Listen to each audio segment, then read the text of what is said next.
जय माता दी मित्रों, पीपी जाडेजा का नमस्कार।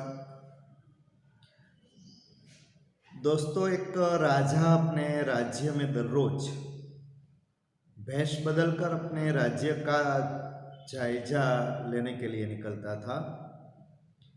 राजा का यह नित्य क्रम था कि रोज भेष बदले और अपने राज्य में चले, ताकि अपने राज्य के हलचल का राजा को पता चले। राजा जब भी भेष बदलकर अपने राज्य में जाते थे, तब राजा एक दृश्य रोज देखते थे कि एक बगीचे में एक बूढ़ा आदमी देवदार का पेड़ लगा रहा है।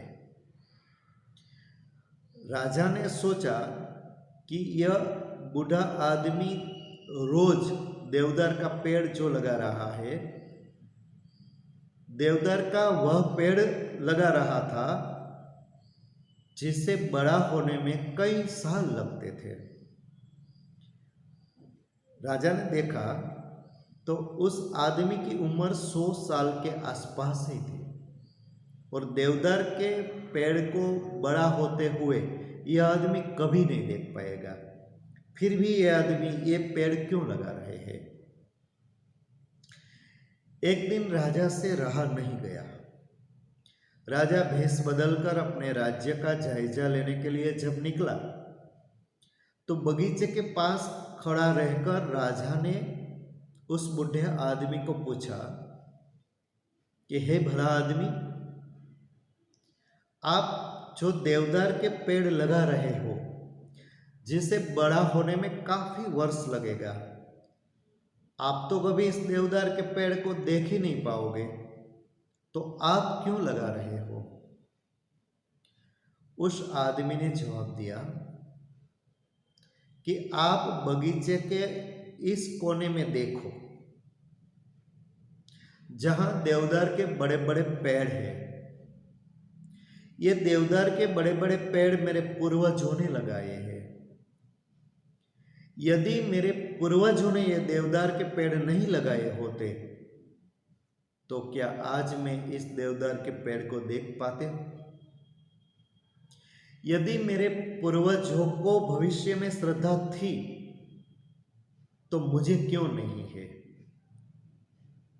मैं इसीलिए देवदार का पेड़ लगा रहा हूं कि मेरे बाद आने वाली पीढ़ी इस देवदार के पेड़ का उपयोग कर सके।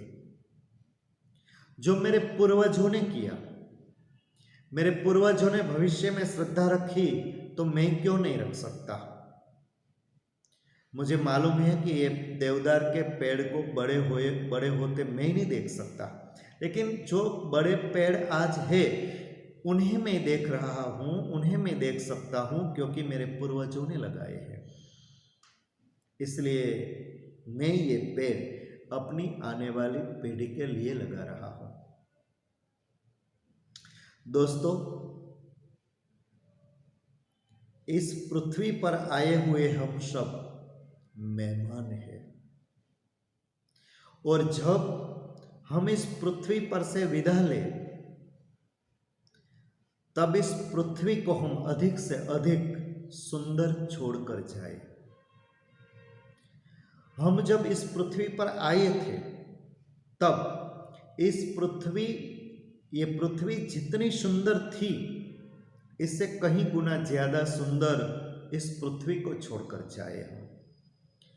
अधिक से अधिक इंसानियत से भरी, अधिक से अधिक प्रेमपूर्ण, अधिक से अधिक सुगंध युक्त उन मेहमानों के लिए ये पृथ्वी हम छोड़कर जाए, जो हमारे जाने के बाद आने वाले हैं। दोस्तों, प्रेम के बीज बोते चलो, प्रत्युत्तर की अपेक्षा किए बिना। प्रत्युत्तर मिले या न मिले, प्रत्युत्तर की कोई जरूरत ही नहीं है। बस आप प्रेम के बीज बोते चलो, क्योंकि प्रेम के बीज बोने में ही जीवन की सार्थकता है। प्रेम के बीज बोने में ही जीवन की कृतार्थता है। और प्रेम का बीज बोते समय अहंकार मत करो। अहंकार किए बिना अपना ये काम किए जाओ। दोस्तों, तिब्बत में एक मूर्तिकार थे जो ऐसी मूर्तियां बनाते थे जिनकी मूर्तियां देखकर ऐसा लगता था कि ये मूर्तियां अभी बोल पड़ेगी और हमारा अभिवादन करेगी, अभी चल पड़ेगी। ऐसी मूर्तियां मूर्तिकार बनाता था। मूर्तिकार धीरे धीरे बुढ़ा हो गया, बुढ़ापा आगे बढ़ने लगा। मूर्तिकार को लगा कि अब मैं इतना बुढ़ा हो गया हूं कि मृत्यु कभी भी आ सकेगी। मूर्तिकार को अपनी मृत्यु से भय होने लगा। मूर्तिकार ने सोचा कि मैं ऐसा क्या करूं जो मृत्यु ही न आए। मूर्तिकार के मन में ख्याल आया कि मैं इतनी सुंदर मूर्तियां बनाता हूं तो कुछ मेरी मूर्तियां भी बना लूं। मूर्तिकार ने अपनी बहुत सी मूर्तियां बना डाली जो हूबहू अपने जैसी लगती थी। मूर्तिकार ने सोचा कि जब मृत्यु मुझे लेने के लिए आएगी तो अन्य मूर्तियों के साथ कतार में मैं अपनी मूर्तियां रख दूंगा और बीच में मैं खड़ा रह जाऊंगा ताकि मृत्यु मुझे पहचान नहीं सकेगी। और मूर्तिकार ने किया भी वैसा। मृत्यु जब मूर्तिकार को लेने के लिए आई तो मूर्तिकार ने अन्य मूर्तियों के साथ अपनी बनाई हुई मूर्तियां रख दी और अपनी बनाई हुई मूर्तियों के बीच मूर्तिकार खुद खड़ा हो गया। मूर्तिकार ने सोचा कि मैं अपनी सांस को धीरे से धीरे कर दूं। मैं इतनी धीरे धीरे सांस लेने लगूं ताकि मृत्यु को पता न चले कि मैं कहां खड़ा हूं। और मूर्तिकार ने वैसा किया। मूर्तिकार को लेने के लिए जब मृत्यु आई तो मृत्यु भी सोच में पड़ गई कि इसमें मूर्तिकार कौन है।